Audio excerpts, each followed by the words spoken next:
எல்லாரும் விழித்தெழ வேண்டும். ஒருவர் கூட அசதியாய் இருக்கக்கூடாது. விழித்திருந்து ஜெபியுங்கள், காத்திருந்து ஜெபியுங்கள், விழித்திருங்கள், இறை வார்த்தையை வல்லமையோடு போதியுங்கள், மண்ணுலகை தீமூட்டுங்கள். அன்பார்ந்தவர்களே, நீங்கள் சூடாகவோ அல்லது குளிர்ச்சியாகவோ இருந்தால் பரவாயில்லை.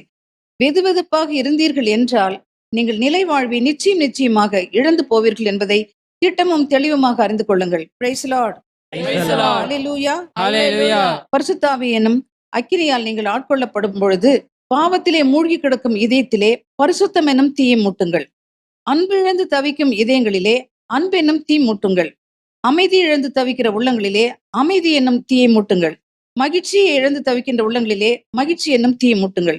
எங்கு பார்த்தாலும் தூய ஆவியானவருடைய அக்கினி பற்றி எரியட்டும். மக்கள் நம்பிக்கையிலும் அன்பிலும் சமாதானத்திலும் மகிழ்ச்சியிலும் திளைத்திருக்கட்டும். ஆண்டவர் இயேசு கிறிஸ்துவை ஆண்டவர் மீட்பெருமாக அறிக்கையிட்டு நித்திய